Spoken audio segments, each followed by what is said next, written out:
دوسری شادی اور ہم پاکستان میں تقریباً ہر دوسرا آدمی دوسری شادی کرنا چاہتا ہے۔ وجہ پوچھنے پر کہا جاتا ہے سنت ہے۔ جب ان سے سوال کیا جاتا ہے نماز پڑھتے ہیں تو اکثریت کا جواب یہی ہوتا ہے جی ہاں، ہر جمعے کے جمعے پڑھتے ہیں، اور کئی تو سینہ چوڑا کر کے کہتے ہیں یار اے عید تے پڑھی سی نہ نماز، اللہ دا شکر ہے صلاح نہ نمازی ہاں۔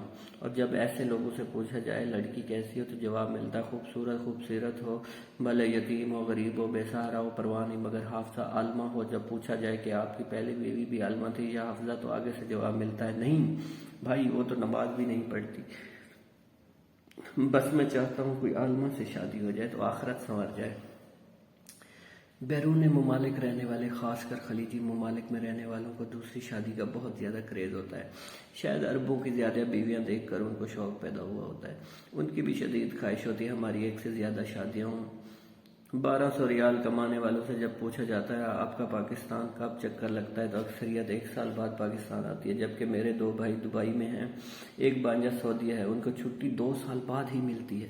ان سے جب پوچھا جائے اسلام میں بیوی سے دور رہنے کی کتنی حد مقرر ہے تو اکثریت کو اس کا علم ہی نہیں۔ اسلام میں 3 ماہ اور حد 4 ماہ بعد بیوی کے پاس جانے کا حکم ہے، خواہ آپ حالت جنگ میں ہی کیوں نہ ہوں۔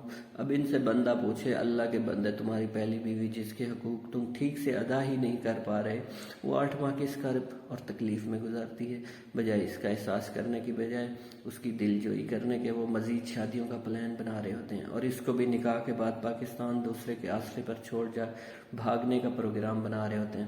پاکستان آ کر اپنے دوستوں کو مزے لے کر عربوں کی بیویوں کے قصے سنانے والے پردیس جاتے وقت اپنی بیویوں کو بھول جاتے ہیں کہ 2 سال میں ان کی اپنی بیویاں جسمانی ضروریات کہاں سے پوری کریں گی۔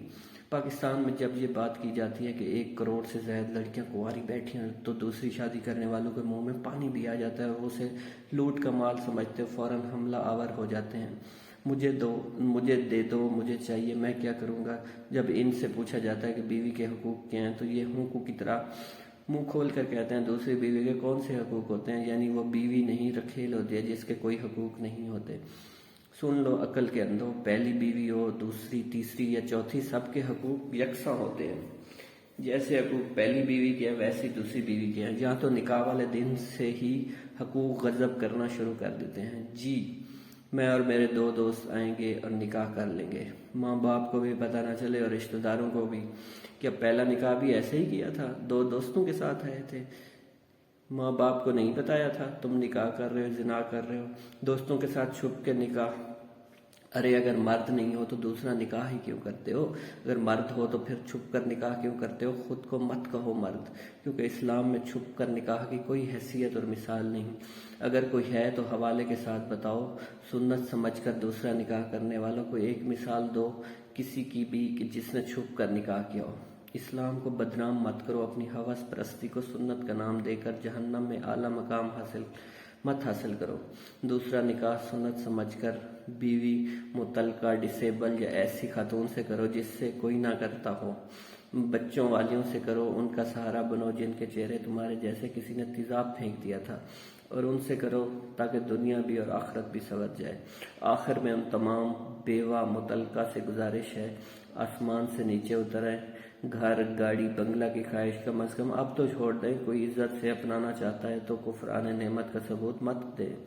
نیک اور دیندار کی دوسری بیوی بننے کی سعادت مل رہی ہے تو لبیک کہیں۔ کاہل کی پہلی بیوی بننے سے ذمہ دار کی دوسری بیوی بننا لاکھ درجے بہتر ہے۔ اپنی زندگی سسک کر مت گزارے، ڈرو اللہ کے ہاتھ میں دے دیں، وہ بہترین کارساز ہے۔